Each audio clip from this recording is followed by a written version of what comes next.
자, 첫 번째 사건 볼게요. 첫 번째 키워드를 차키 뇌나 흉기 난동 군인 이렇게 잡았습니다.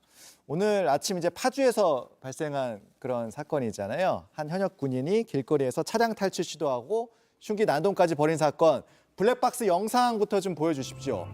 지금 이제 도로인데 왼쪽에 그 군인 장갑차들이 있고 한 남성이 나타납니다. 저 남성이 이제 육군 상병 A씨인데 차량 문을 막 두들겨요. 문 열라고. 그러니까 위협을 느낀 이 앞차량 운전자가 그대로 이제 가버리죠. 그래서 막 쫓아가다가 차를 놓칩니다. 그러니까 뒷차로 다시 다가와요. 그러니까 이 피해 차량의 블랙박스 영상이거든요. 그러더니 이제 뭘 또 들고 있습니다. 저게 이제 흉기인 거고. 그래서 문을 열라고 하면서 막 실랑이가 벌어진 거예요. 그러면서 이제 차가 앞으로 이제 피하려고 하면서 지금 저렇게 차에 매달려 있는 모습이고 결국 교통사고까지 발생한 그런 상황입니다. 이제 막 시민과 그다음에 이제 군인들에 의해서 제압이 된 상황인데 먼저 박 변호사님, 육군 상병 A씨가 훈련 복귀하던 중으로 알려져 있어요. 사건 개요를 좀 다시 한번 짚어보죠. 오늘 오전 8시 50분경 파주시 조립의 한 도로에서 이 장갑차가 훈련을 마치고 복귀하는 길에 그 장갑차에 탑승해 있던 현역 군인 20대 A 상병이 갑자기 뛰어내리더니 군용 대금으로 사람들을 위협해 차키를 내놓으라고 언급한 사건이 발생했습니다. 그러니까 훈련 복귀하고 가다가 장갑차에서 내렸다. 그렇죠. 이 장갑차들이 줄줄이 복귀하는 길이었는데 마침 도로에서 차들 접촉 사고가 있었던 모양입니다. 차들이 정체되니 장갑차도 잠시 멈췄는데 그 사이에 A 상병이 장갑차에서 뛰어내린 겁니다. 먼저 갓길에 정차되어 있는 차에 다가가서는 군용 대검으로 차 키를 내놓으라고 위협을 하는데 이 차는 대응을 하지 않습니다. 그렇지만 포기하지 않고 다른 차에 다가가서 역시 같은 방식으로 위협을 하지만 다른 차가 직진하면서 대응하지 않자 이 차를 쫓아가는 모습도 보입니다.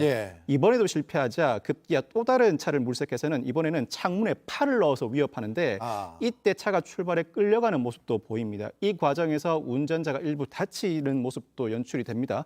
당시 중대장 시민이 나서서 깜짝 놀라 A 상병을 제압했고 연락을 받고 출동한 경찰의 신병이 인계됩니다. 그 과정에서 난동을 피하려던 차량 세 대가 서로 부딪히면서 교통사고가 발생하기도 했습니다. 이 상병 A씨를 제압했던, 그러니까 이게 피해 차량에 탑승하고 있던 앞서 보여드렸던 그 블랙박스 영상에 타고 있던 시민분의 목소리를 잠깐 듣고 오겠습니다. 그 군인이 제 차 쪽으로 다가와서 대검을 들고 차에 몸을 들이밀면서 차키 내놓으라고 하면서 그 군인이 이제 제 핸들을 잡고 막 차를 계속 뺏으려고 하길래 이제 그 매단 상태에서 쭉 달리다 보니까 칼을 들고 있어서 이렇게 움직이면서 떨어뜨리려고 차량 정차하고 저랑 같이 칼을 뺐고 군 간부가 한 분 뛰어오셔가지고 제압을 하고 혹시 더 위험한 걸 갖고 있을까 봐 그게 더 좀 무서웠죠.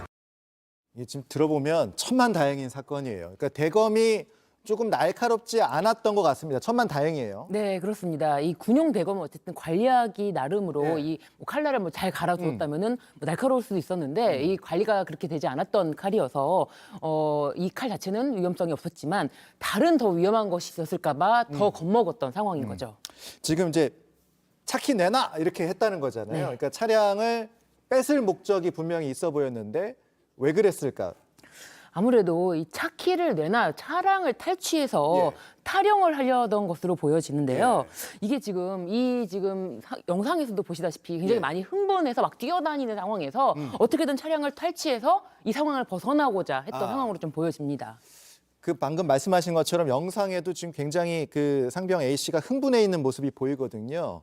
그 흥분했다는 그 상황 다시 목격자의 증언으로 한 번 더 듣고 오겠습니다. 병사가 이 방법밖에 없어.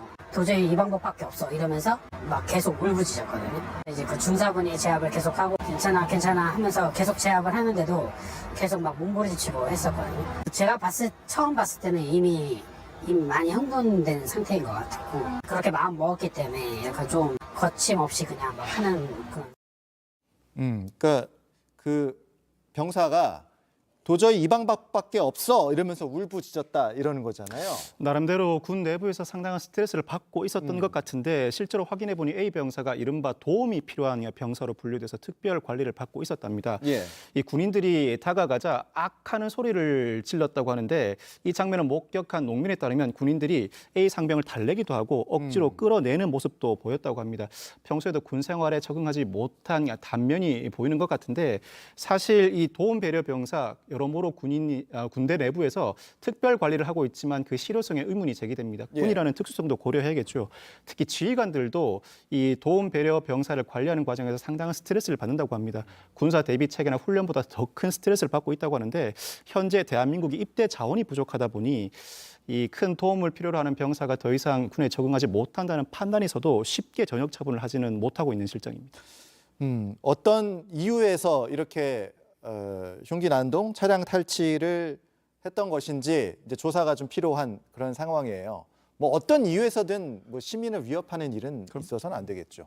그래서 일단은 파주 경찰서에 가서 조사를 받았습니다. 그리고 나서 군사 경찰로 인계가 됐어요.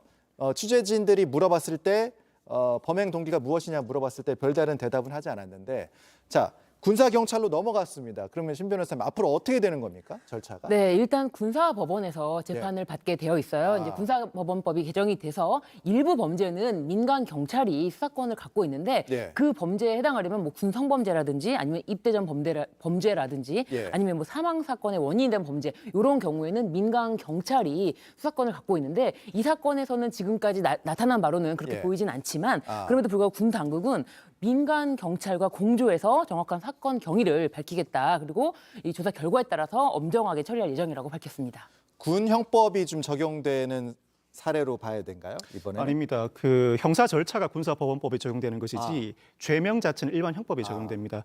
일반 형법에 적용되는데 문제는 이 사건은 특수 강도 미수 강도 상해죄에 해당하는 것으로 보입니다. 그런데 이 다친 피해자가 어느 정도 다쳤는지 모르겠습니다만 강도 상해죄가 적용된다면 문제는 상당히 심각해집니다. A 상병 입장에서는 강도 상해죄의 법정형 하한이 징역 7년입니다. 그렇다면 장량 감경을 한다고 하더라도 징역 3년 6월 집행유예를 선고할 수가 없습니다. 심신미약을 인정받아야 집행유예 선고가 가능하게 되는데 그 자체도 불분명할 뿐만 아니라 법정형 자체가 높아서 초범이라고 하더라도 상당한 실형 선고가 예상됩니다.